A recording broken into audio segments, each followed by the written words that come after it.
called you up a little different today, didn't I? Did you notice that? What did you think? Yeah?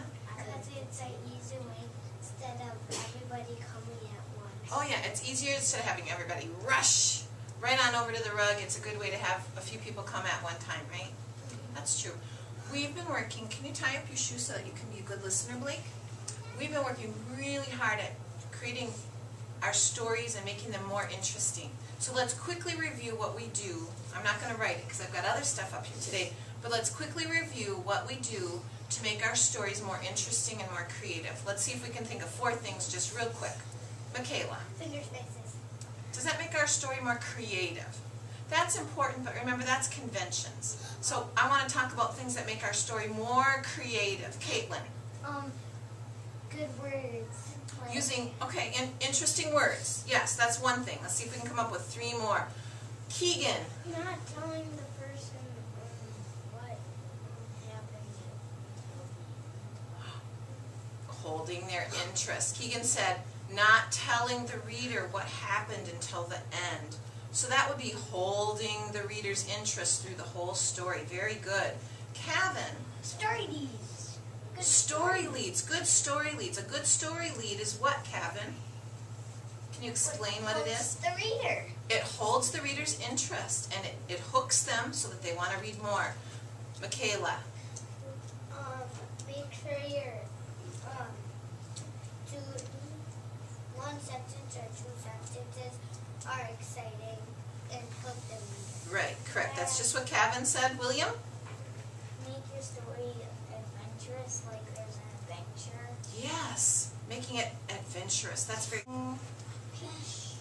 Now we got some good ideas, I think. Carly. Making pictures in our mind. That's exactly right. Painting a picture in our mind. Helping the reader so they have a better picture in their mind of what we are writing about. So those are ways that we can make our stories more interesting. Caitlin, can you put your hand down, please? We're done talking about that now. Thank you, though. We are going to move on to another item that makes our stories really interesting. And I want to share with you something from this book. What is it?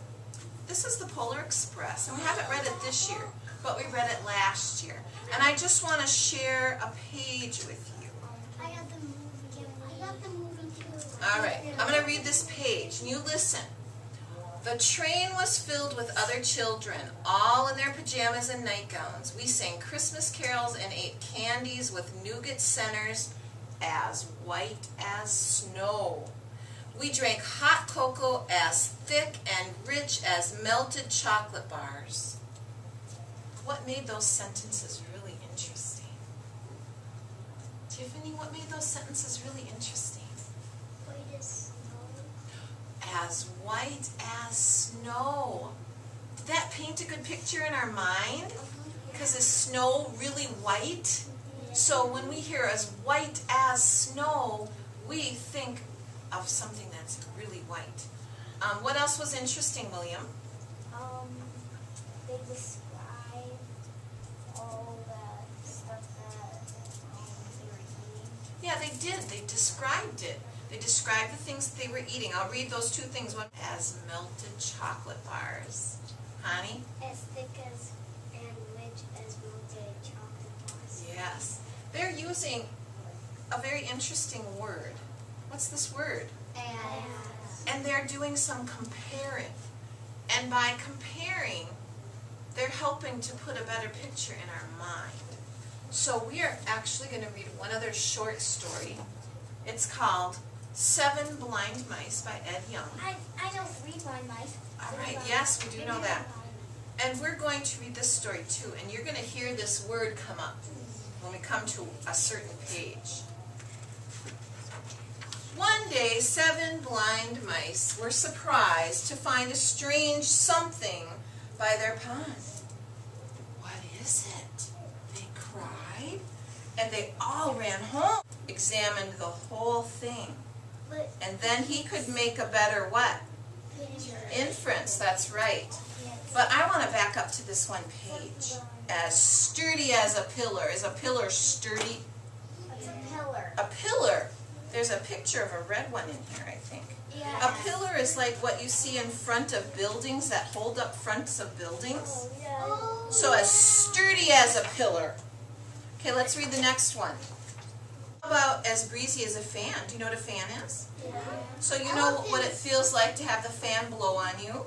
I know. As stringy as a rope. Did they describe rope pretty well? They did. What the author in this book is doing, and what I want to show you that I want you to try today, is called using an analogy. And an analogy is something that is similar. And they use this word right here, the word as. When I called you up today, and I said, come on up front if you have red on, red as a juicy red apple. Red as a juicy red apple. I used the word as. All right, okay. So, let's read this. Help me read it. When an author wants the reader to see or feel or hear or taste something, that word should be that. Let me fix that. What happened? That he or she has not experienced before, he has to compare it to something the reader has experienced. This is called an analogy. So like in the story, as white as snow. What was as white as snow? What was it, Michaela? The white candy. The nougat in the middle of the candy was as white as snow. They compared it. That's an analogy. And when we use an analogy, it makes the story more interesting. It's actually easy to do. It helps to paint a better picture in the mind of the reader, and it makes the story more detailed. So we're going to practice right now. Take a look. Analogies. This is a real boring sentence. Read it with me.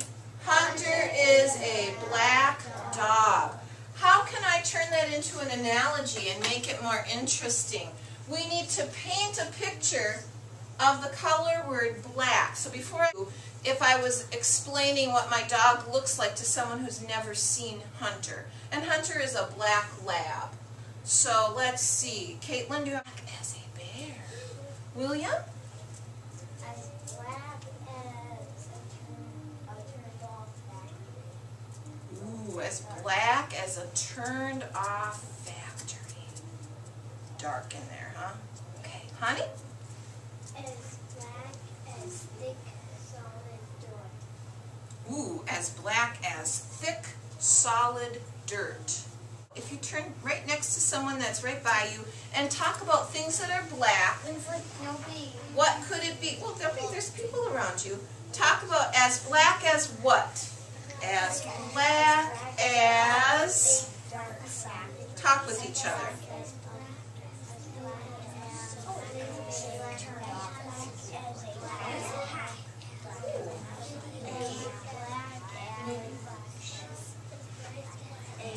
Okay, find your spot again, please.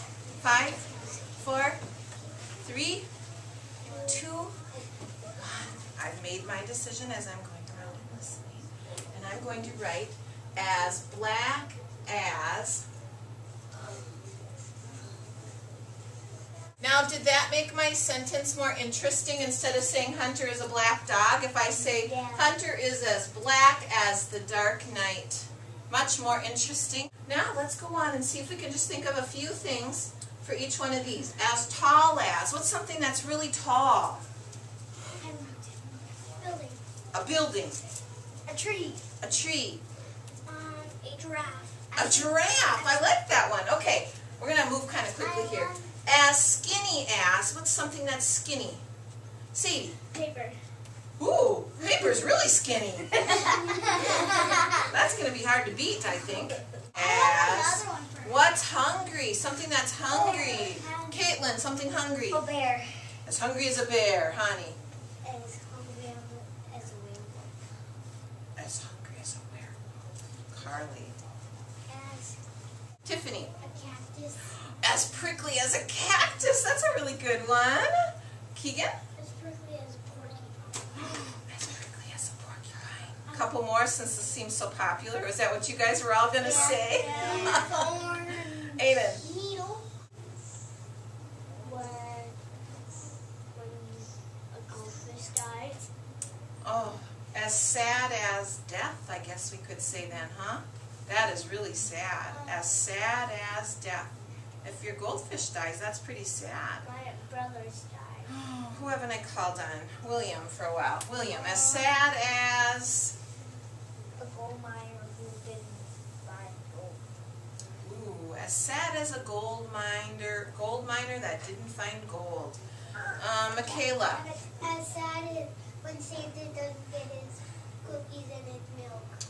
Oh, as sad as Santa who didn't get his cookies and milk. Okay, close your eyes, please. Today, when you are writing, I want you to try to use an analogy. That's where we're using the word as. Close your eyes, Kevin. So, I want you to think about the story that you're working on right now, and I want you to think about a spot that you could maybe put an analogy in. And if you're done and ready to start a new story, then I'd like you to focus on trying to get an analogy in your new story. Raise your hand if you think you can put an analogy in your story. It's just comparing. Oh, I want to see lots of hands up. I want to see that you can do a comparison. Okay. You may walk back, just a second, walk back to your table spots as quiet as mice.